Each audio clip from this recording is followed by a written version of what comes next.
Let's tune. Give me an E. Give me a B. Give me a G.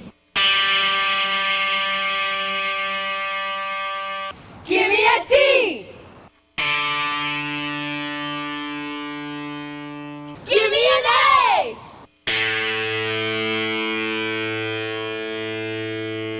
Give me another E.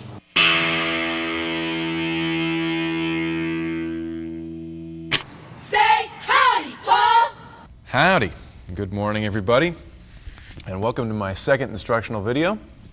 And before we get started with any new stuff, I want to fix a few mistakes that I made on my last instructional video. They're not like blatant, raging, huge mistakes, but just things that I found a lot of people have seemed to overlook, probably because I didn't really explain them well enough. About a good 99.9% of the last video was all based on this kind of thing, the old 3-note per string, kind of like picking, alternate picking starting with a downstroke, kind of thing. Millions of variations on that, and it's all based on being able to do that lick, cleanly and with some amount of control.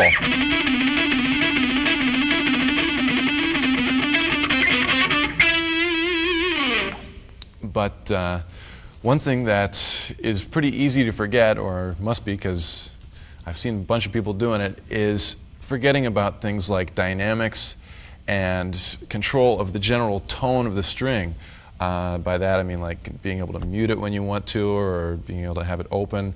And by dynamics, being able to play it real light and mute it if you want, or real open and loud. And the basic way to practice this is just by doing that exact thing. A clean tone helps. I mean, if you turn down your volume a little bit and get like a twangy kind of clean tone, you can hear it a lot better. So initially, just try that lick, but do it real quiet and muted, and try to do it at a tempo where it's pretty quick, that you're comfortable with. Something like, then try the same thing, but hit it real hard and don't mute it. And then try to go between the two different feels.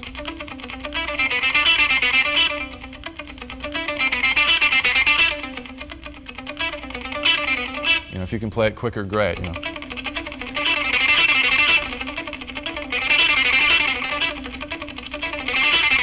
But this takes a lot more control than just hitting everything with the same attack and the same volume. And this will really help you to give it a more musical, just put it in context musically better in any way you play it in a song or in an unaccompanied solo. It'll give you a lot more control. It's a lot more expressive that way. With distortion, it'll sound a little bit more like this. Let me try it like this. I'll hit it real light and muted first. I'll start hitting it harder. Muted.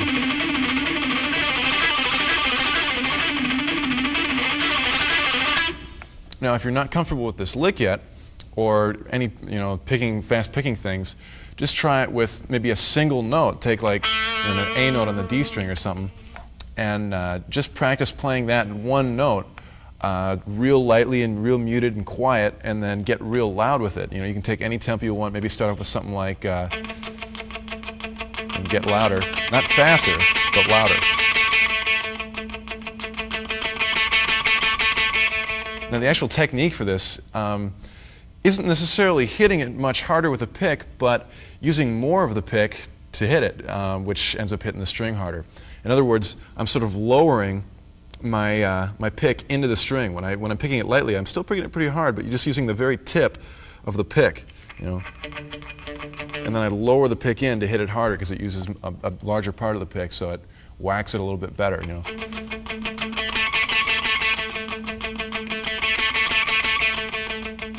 That's how, even when you pick lightly, you're still picking pretty hard, but you're only using a little teeny part of the end of the pick, so it still has a lot of control, but it has the kind of dynamics that you want, the kind of dynamic control that you want. And it's a really, really good exercise to control that. Again, try to do a lot of different tempos. Maybe start out with something slow like that, and then if you can, with practice, start to speed it up,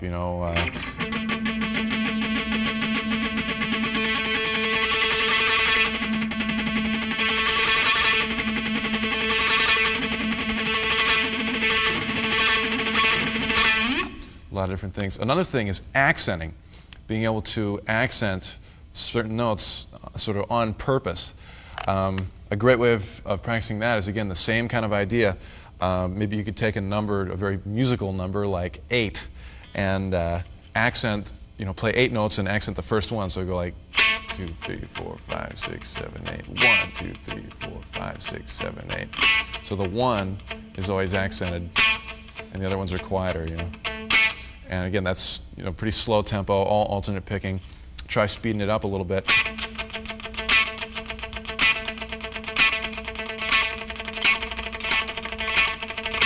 Again, that takes a lot more control than just hitting, just doing straight, sort of non-dynamic version of it, or not accented.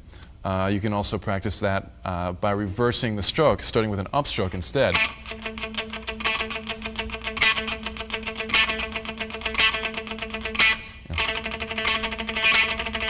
A little bit harder. Upstrokes just tend to be a little bit harder.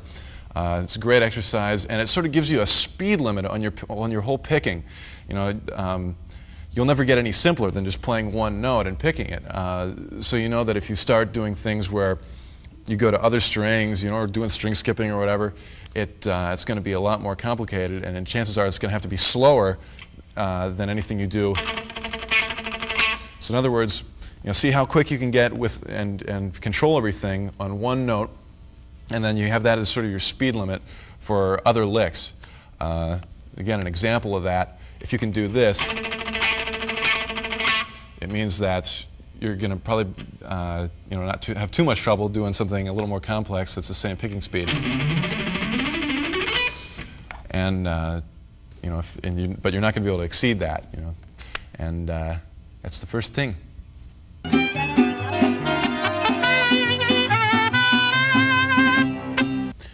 And one more thing before we get to the terror death licks. One more thing about dynamics. When you're working on a lot of these faster licks and a lot of things that require real, very precise technique, you tend to sort of have your right and left hands be doing these very accurate things and moving real perfectly and everything, which is great for that sort of thing. Although, try not to forget that there's a lot of guitar feels that are really cool that are a lot looser and have a lot less efficient but still cool moves. Like, for instance, you can just take 3 notes, like something like that, G, A, C, A. And if you did it, the old precise method with very little picking motion, something like that. But a lot of times, in a rock context, it sounds really cool if you actually, get your arm pretty far up and really whack. That sort of thing. You almost get a percussive kind of sound from the lower strings. You got to make sure that you have them sort of blocked out so they don't go. So don't do that. You can use your thumb on your left hand or the palm of your hand on your right. And when you hit all those strings, you get that whack that really sounds cool. You can also hit open strings if they're in the right key, like. You can kind of strum, that's what Jimi Hendrix thing he used to do a lot, where he'd sort of strum a note and play along with it, doing simple melodies, but it would sound real intense, which is a lot more exciting feel than the efficient way. So there's a lot of different ways. Don't put yourself into a rut where you always pick everything with the same dynamics. Be aware that there's other things where you can really whack it if you want to, and get a lot of different feels. You may not be able to play as fast, but it'll give you a whole different emotional impact on you, your audience, your mom, whoever.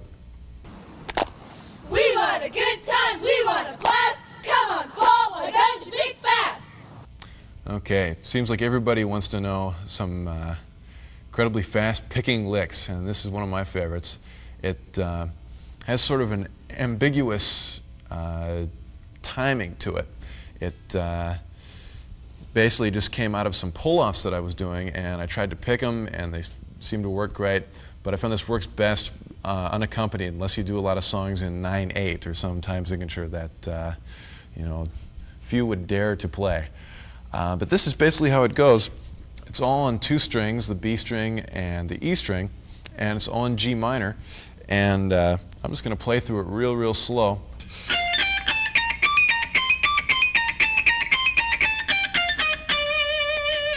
That's basically the first pattern of it.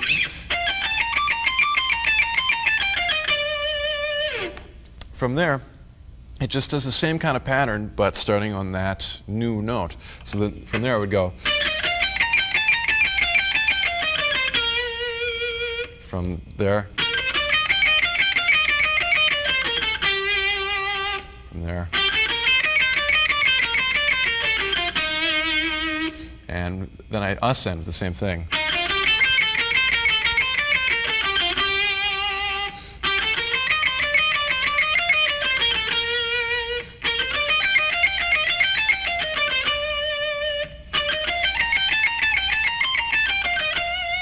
And you're back at your original note. So let me play through the whole thing without stopping so you can hear how it sounds together.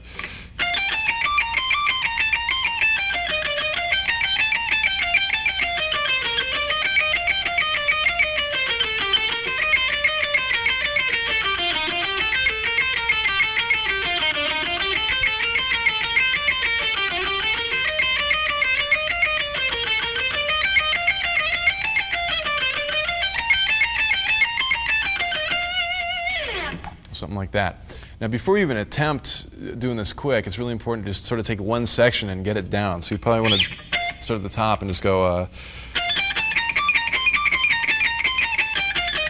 you get that much of it.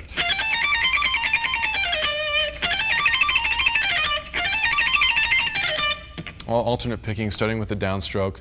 And the thing that really keeps me on the ball doing this is concentrating on where the left hand shifts positions, and for some reason it always ends up being a downstroke there. So if I sync up, my left hand shifts and my downstrokes seems to help a lot. So I concentrate on going down, down, because those are the two shifts. Down, down. And I found that that really keeps me in sync with my two hands. So let me play the whole thing pretty quick and see if it works.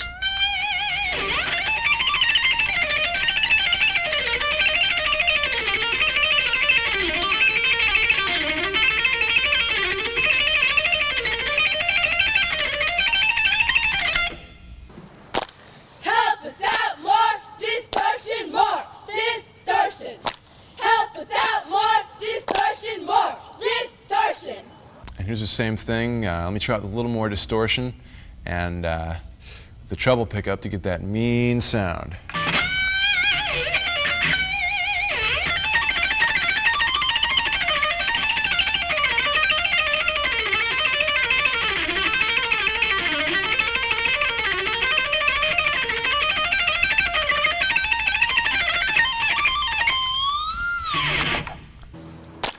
Pentatonic licks, pentatonic licks, pentatonic licks, pentatonic licks.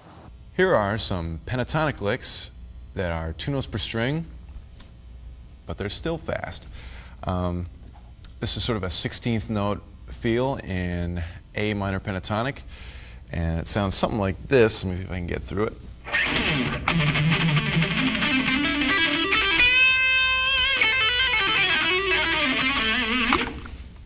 And basically what I'm doing is this kind of pattern where got an A note on the D string and I descend 3 notes in A minor pentatonic, that kind of thing, using the pull off to make it easier to pick basically, and then I ascend back up to the original note and go up to the C note and back down. So the way I sort of look at it is these two things. This is the first part, and this is the second part. So it's A, G, E. Think about them notes. And G, A, C. So the two parts together.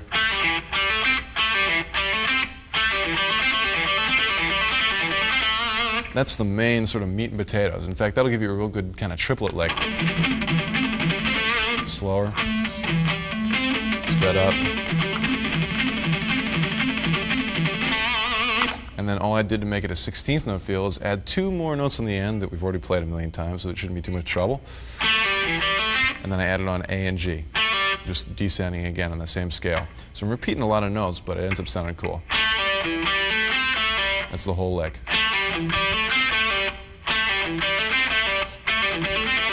And just that, cycled over and over, will sound pretty cool, you know.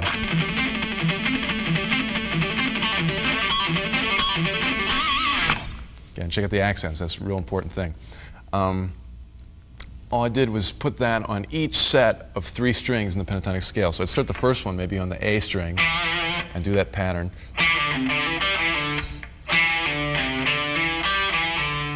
On those 3 strings, keeping within the shape of A minor pentatonic. Then do the one based on the D string. This is the one we started on. Then do the one on the G string, which happens to be the D note. Same kind of pattern, a little bit slower. And same kind of thing based off the B string. Let me play it all together so it makes some kind of sense. It's the first one, second one, third one, fourth one. Maybe end it with a bend. And you put it all together.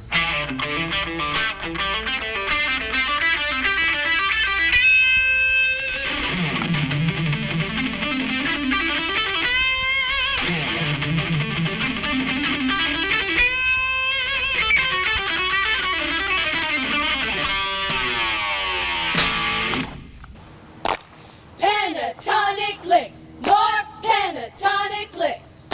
Pentatonic licks, more pentatonic licks. Here's a variation of the same thing.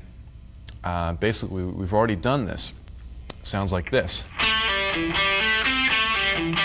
It's that triplet one, which I sped up about 2 minutes ago.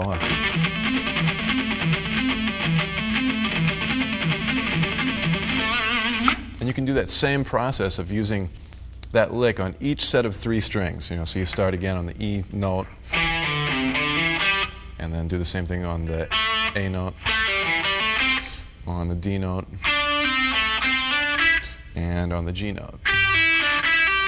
So altogether it's going to sound like this. Next part, next set of strings, the B string, and end with the bend if you want or something. And play a little quicker all together.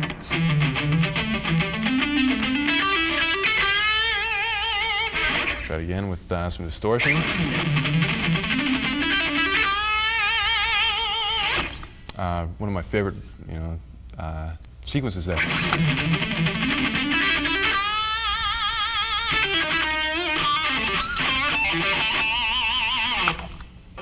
Hey Paul, how about a bluesy version of that?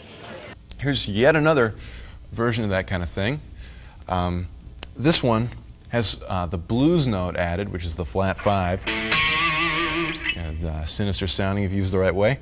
The fingering is a little bit different. On this one, I'm up in 7th position, and the basic notes we're using are those half step apart there.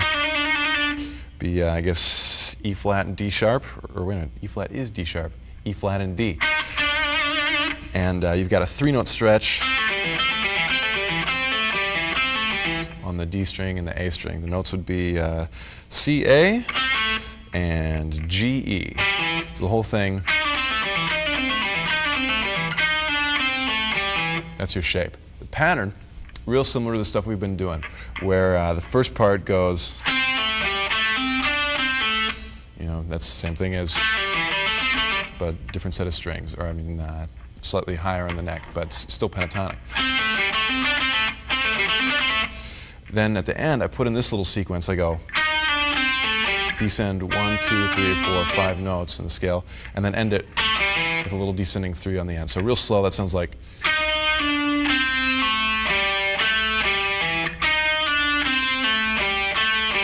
That's the part that goes on the end. So the whole thing together is going to sound like this.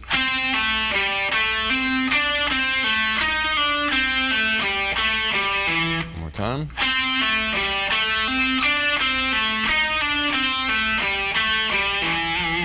And if you hit that hard, mute it, and play it a little bit quicker, it sounds really cool. Something like...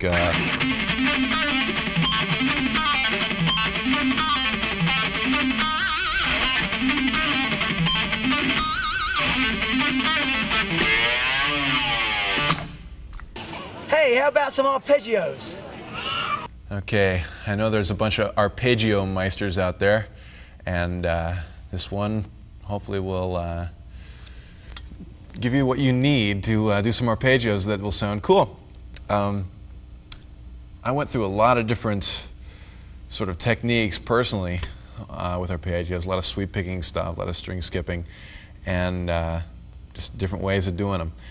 And I found that for me the string skipping stuff really works great because it's easy to keep in a solid tempo, and it's easy to do different phrases with it. Let me give you an example of an exercise I worked out. I hate using the word exercise, but yes, I've used it as a warm-up, but it sounds cool too. It's a musical thing. It's based off this one lick, which if you saw the last video, you've seen this lick. It's in D major. All I'm doing is 2 notes on the high E string, F sharp and D. 2 notes on the G string, which should be A and F sharp. So right there you get a string skip. You're not using the B string at all, you're skipping over it. Don't play it, because it'll sound bad if you do. The lowest note is D with your second finger on the D string, 12th fret, D major. There it is. The picking for this, I don't know, it's kind of weird. For me, it's always been easy because it's just 3 downstrokes, down, down, down. But a lot of people just have trouble with it initially, so metronome it a bunch, try to get it down so it feels comfortable because it sounds pretty cool. Then all I do is ascend with using those same notes. Back up to the top. For that, I do 2 upstrokes and a bunch of hammer runs and pull-offs. So the whole thing sounds like that. Now, right there, you can do a lot of variations. You know, like right there is one that.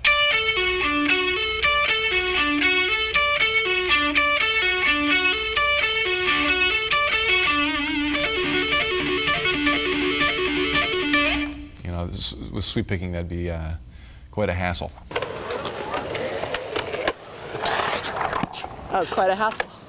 Or you can get more complex intervals and jumping around with this sort of thing.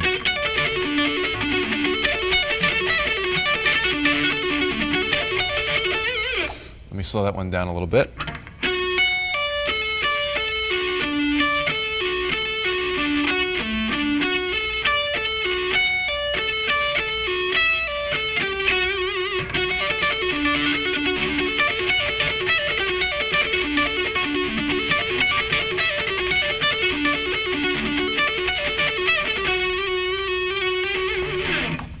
Pretty cool. So obviously a lot of different stuff you can do with this technique if you screw around with it enough. Back to the exercise. This is, again, using that D major thing, which I'm sure you're sick of hearing by now. So you're ready to go to the A major version. It's relatively simple to play because it's the same lick, just on a different set of strings. Same lick, different set of strings. And the way I go between those, I descend, go back up as far as the D note, and go way, way down to the A note on the A string, 12th fret. So it's going to sound like. So you got a pretty big shift there. Oops. Take 2. Between those 2 notes. Before I would do this, I'd practice just that section a whole lot to get that transition down. Then when you get to the A, same lick as we just did, but different set of strings. That kind of idea. So the whole thing together.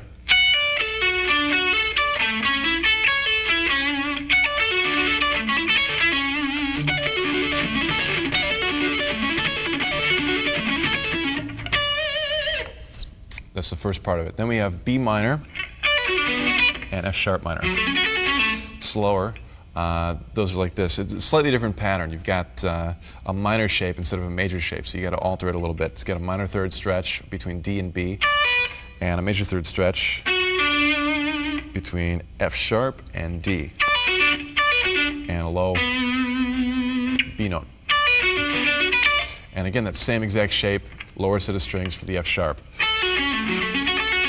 The F sharp minor triad, that is.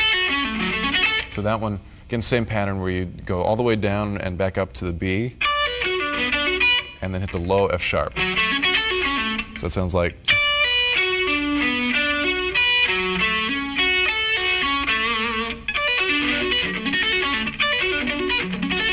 And again, you can practice that one picking thing between the two, between that real big string skip.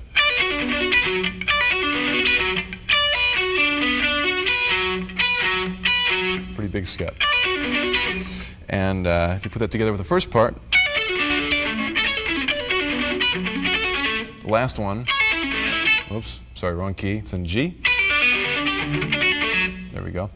The last one is in G major and D major. And this should be pretty easy to play because it's identical to the D and the A one. Same shape, but down in third position. So the whole thing so far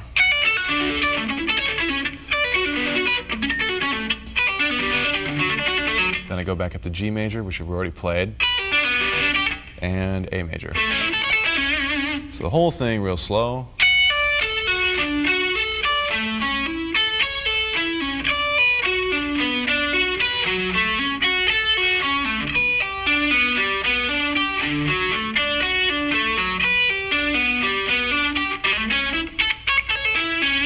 That kind of thing. Let me see if I can get it up to tempo.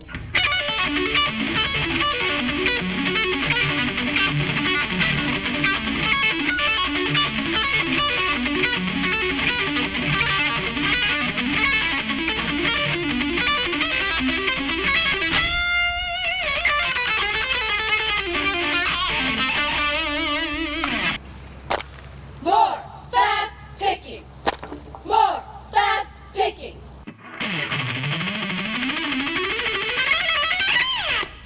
That kind of thing. Just quick ascending thing in E minor. And the basic pattern starts with the D note with your pinky, and whole pattern, like each section sort of sounds like this. So it's sort of down 3 notes and up, I don't know, let's count and find out. 1, 2, 3. It's like, it ends up being about 6 notes. 1, 2, 3, 4, 5, 6. So down 3, up 6. And then up 1 more with a slide with your pinky to the next note in the scale. In this case, E minor, so from G to A.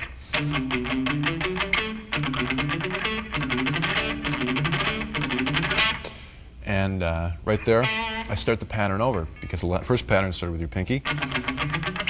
I start this one with my pinky also.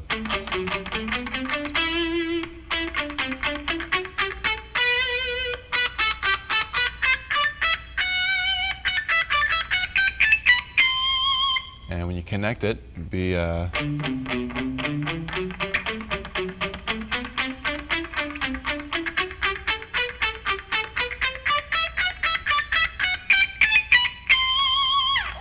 thing together.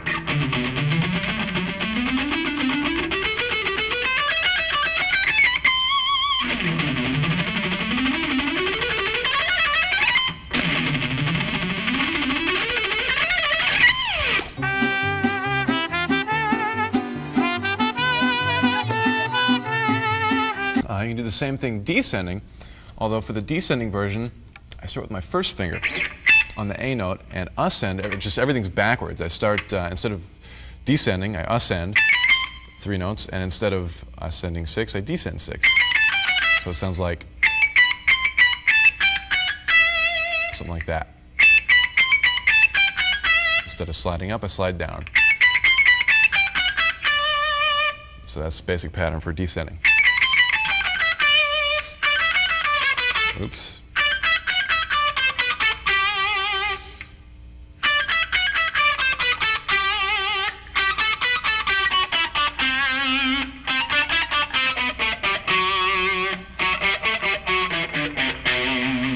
That all together slow.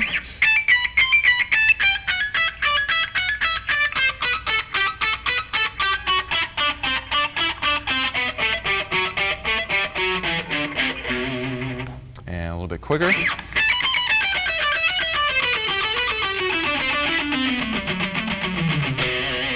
And still a little bit quicker if I can do it.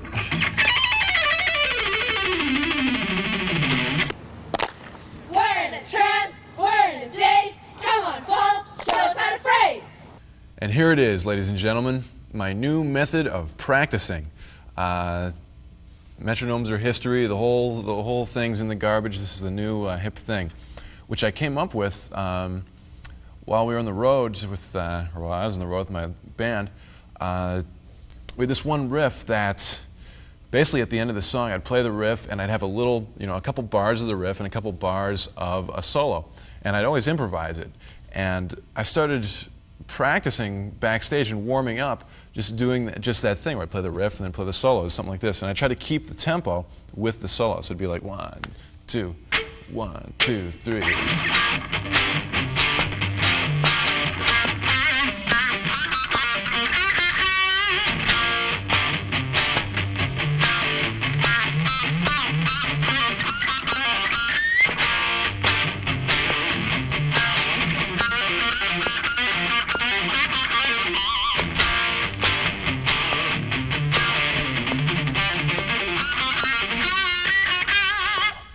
And I just found that it made my phrasing work so much better. It forced me to play a lot more in time than I do when I'm just sitting around noodling. Even though those licks can be cool, they don't really define a rhythmic structure as much as when you're trying to really keep the rhythm with the solo. And it just made me a lot more aware of what's going on rhythmically. When you don't use a metronome or a drum machine or a drummer or something that's keeping time, and you have to keep time with the solo, it makes you play a whole different way than if you have a drummer or something like it to fall back on. So I'd find that it tended to slow my playing down a bit, and just the phrasing gets so much better. Let me do a little bit more of that so you can see what I mean. Again, I'm doing this part is the rhythm. It'll be like 1, 2, 3. In the solo. Rhythm. Solo.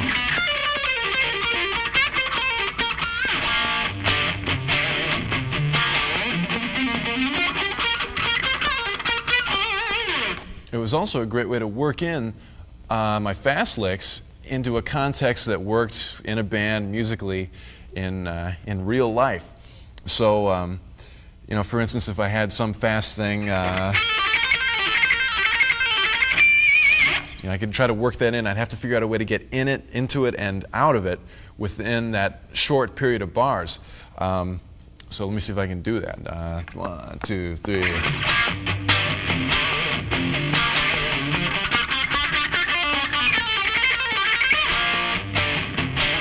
Okay, and like that, I'd want to fix it, maybe have not quite as abrupt an ending. Maybe 2, 3, 4.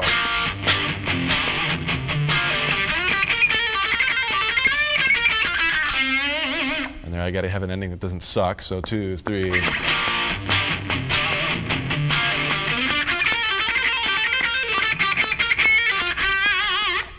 And it really helps you to just get used to going in and out of things. Let me do that with a couple more licks so you can see what I mean. I'll do it with a string skipping thing. Very similar to something we did earlier. It's 2, 3. A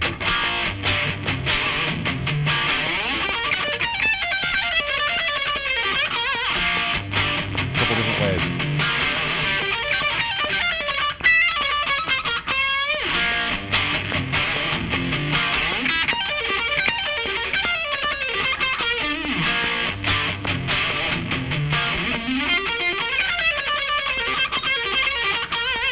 And anytime I lose my little foot tap there, I know that I've got to work on it.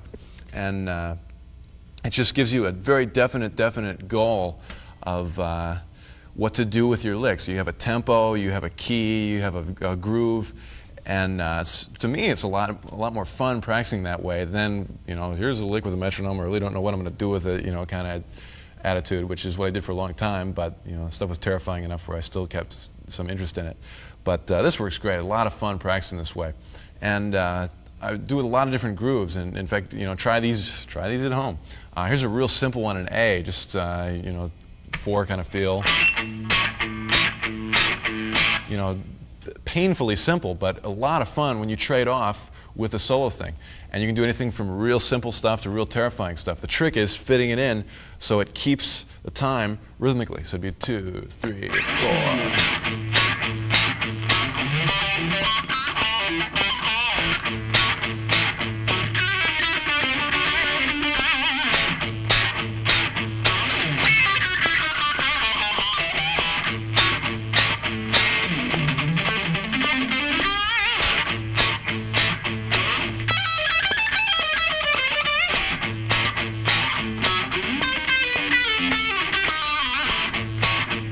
And anytime that you screw up, you know, you can stop and try to fix that lick. So the next time you do it, you can get out of it. Like that one, a little thing at the end. So it'd be a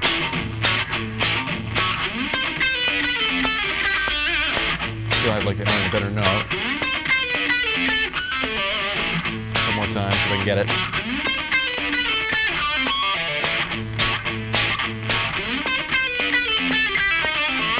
Pretty soon, you know, everything you play just starts having a real logical beginning and ending, and you sort of develop your phrasing intuition that way.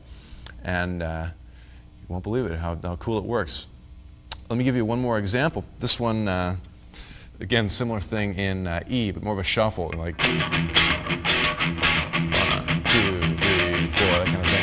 And let's try it. Let's try this a little longer. Let's give it a few more bars in the last one of rhythm and then solo. 2, 3, 4.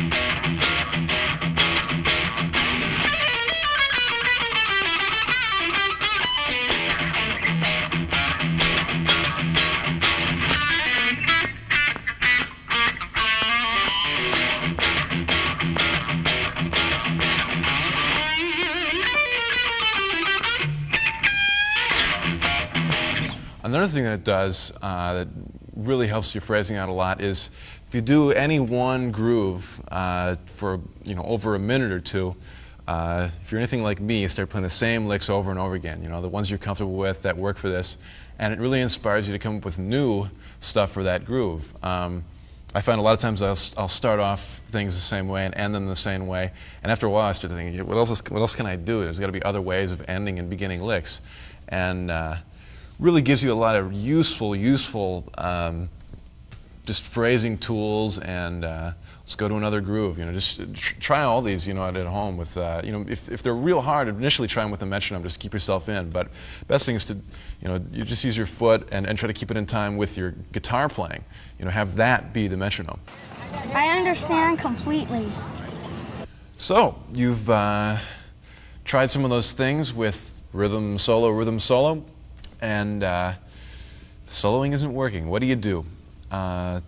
Here's some specific things you can try to think rhythmically instead of just all note-wise. A thing that I really try to do is to be able to analyze anything you hear into a purely rhythmic form. In other words, if you hear like 2, 3, 4.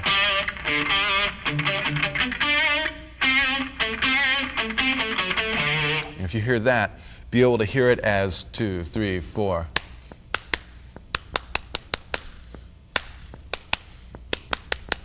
You know, pure rhythm. Like anything you hear, be able to think of it as if it were played on a snare drum. Be able to do it with vocal lines, horn lines, guitar lines, and just whenever you hear music, try to hear it only rhythmically. And this will help you so much when you build your own melodies or phrases, because you can sort of do it the other way around. You can take a simple rhythm, add notes to it, and you won't believe how cool it'll sound. I mean, you can take things that are pretty goofy sounding rhythms. I mean, again, let's take that groove, that in A, we have this tempo, and just take a real simple rhythm, something like maybe 2, 3, 4. You know, and then add notes to it, like 2, 3, 4. And you have a cool phrase immediately that has an interesting rhythm to it. Obviously, it has to have one because that's what you started with. you can start doing more things with the rhythm, like, let's see, same kind of thing.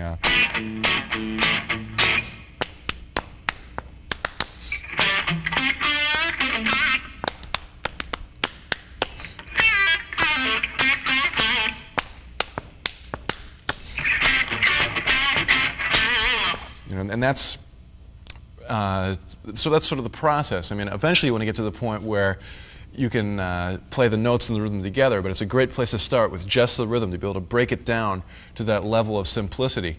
And the more you analyze music that you like, I mean, make sure you pick stuff that you dig. Take copy tunes, or start with that. Figure out what the vocals are doing rhythmically. It's usually really, really simple. And but with all the other stuff added on, with the melody and with the phrasing, with the dynamics, and with the tone, it ends up sounding cool in the big musical stew. But it all starts with the rhythm, or at least that's one place you can start. And it's a real good starting point. So try to analyze a lot of music you hear rhythmically, and you'll develop sort of an intuitive sense of what kind of rhythms you have to use in order to make phrases that are cool. Let me play a few more examples, and we'll break them down into just the rhythm. For instance, here's a tune I've written recently. It's a faster tune. The tempo is something like that. 1, 2, 3, 4.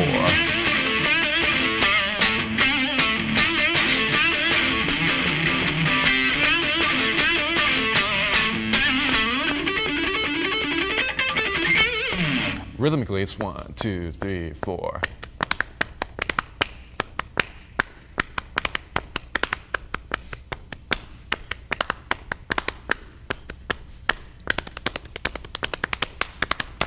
That's a pretty long one, but you can analyze certain things about it that'll help you get that feel. There aren't any triplets in it. It's all based off figures that can be divided by 4. It's either quarter notes, or eighth notes, or 16th notes. Combinations of that. There's no triplets. And from doing that kind of thing, you get a specific kind of feel. Whereas something that's more triplet-oriented, it could be something like, let's see, here's 1, 2, 3, 4.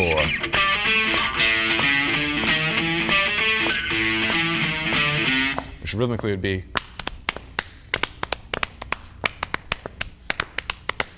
more of a swing kind of feel. So just try to do that to everything you can. Really sort of set out on a quest of breaking things down rhythmically, analyzing what the heck's going on, and then being able to build it back up. You can even take a rhythm of a song that's somebody else's song, add your own notes, it'll probably sound completely different. This will work real well in just teaching you how to compose and how to phrase.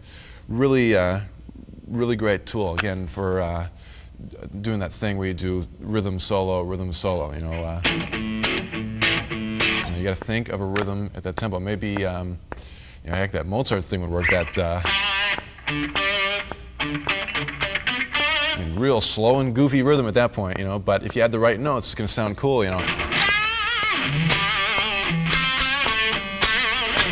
It gets mean sounding. It's all in the way you add the notes in. But there's always that basic rhythmic structure that, if you pay attention to it and analyze it a little bit, will really help out your phrasing a whole lot.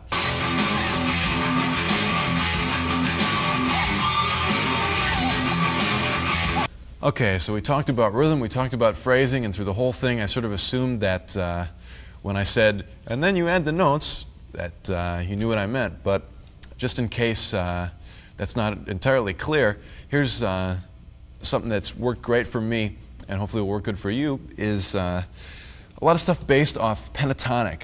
The reason I use this scale, it works in a lot of different musical styles, and it's real easy to do, and a lot of good notes in it. Give you an example of what the heck I mean. Just your standard pentatonic fingering, an A minor or something. Played straight up and down like that is fairly, sort of exercise scale sounding. It's not fast enough to be terrifying, and it's not, just pentatonic scale, pretty boring. You got to add the rhythm and the dynamics and all those things. You got to be able to go, pick a tempo. suddenly it's music, you know. But to me, that kind of shape works real well because all the notes sound good, you know. It's not like a big 7-note scale like a major scale where a lot of the tones aren't as strong. They aren't chord tones. They aren't the root, the third, the fifth, or notes that if you bend them, like right there I hit the 4th and bend it up to the 5th, or the 7th and bend it up to the root. And that's the cool thing about pentatonic, is everything's either a chord tone or a note where if you bend it up, it becomes a chord tone. So you're almost guaranteed whatever you hit, it's going to sound cool, or it won't sound cool right away until you bend it, but bending's so hip that it'll make it sound cool and it'll add to your phrasing. Another thing you can do is starting to add on other notes to give it a little more flavor. And the cool thing about thinking pentatonic and then adding on another note is it saves up that note. It's not like a big, long scale with lots of notes in it where you're always using the notes over and over again, so you get tired of them. This, you save it up, so when you hit that extra note, it really stands out and has a great effect to it. For instance, you know, a simple one is just add the blues note, which is a flat 5. In this case, it would be a D sharp or an E flat. I guess an E flat if I said flat 5. So a good fingering for that, you know, just your standard pentatonic. Add that note. That kind of thing. Again, played straight through as a scale, it's not that exciting, but if you add it on in a rhythm, single rhythm, let's see.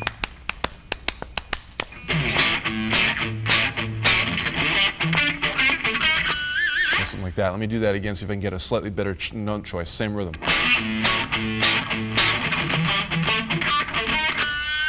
You know, something like that. It gives you that little extra flavor. You do the same thing with the Dorian note, which is the major 6th. Which is real cool for bending too, up to the major or the minor 7th. And that'll sound something like this if you do the full pentatonic scale with the Dorian note added. Something like that. Real cool for phrasing. You know, if you again, let's do that. You think of a rhythm.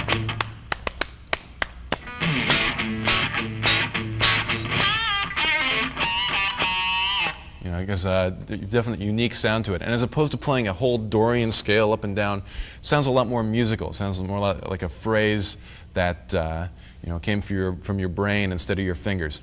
Another one is the major 3rd, which I often use after the minor 3rd. In other words, instead of just replacing the minor 3rd with it, I'll go. I kind of do like the root, the minor 3rd, the major 3rd.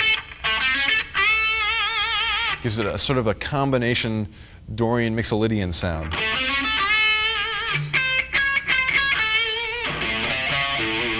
Real great way of ending a blues phrase, you know, going like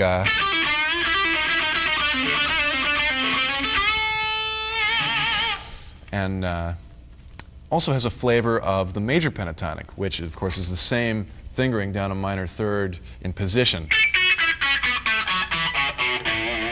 This will also work great if you go between both major pentatonic and minor pentatonic. They complement each other very much if you play it in a bluesy kind of a context. If you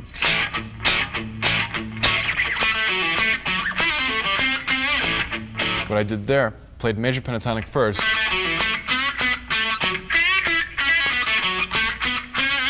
and then tried to end it with minor pentatonic. So I'll do a couple things where I go between the two positions. It'll be obvious which scale I'm using because I'll either be down here in 2nd position or up here in 5th. So let's try that.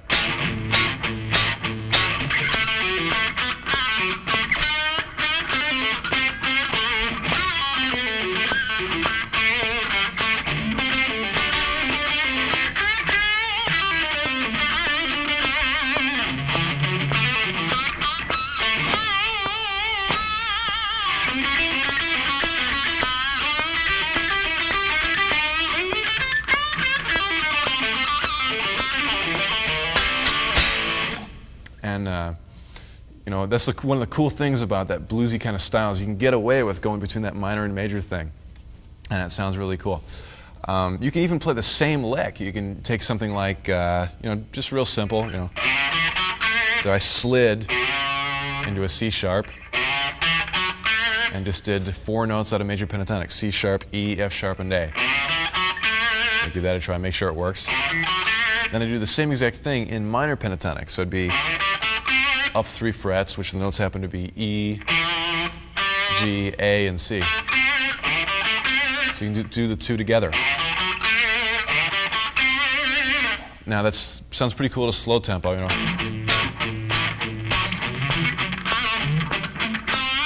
You can also do it pretty quick, you know.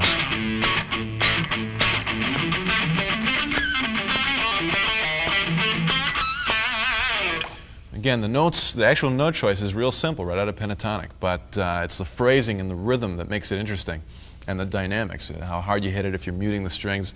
All those things are real easy to overlook if you're doing, you know, lots of metronoming and stuff, but in real music, that's what brings it to life. I knew that.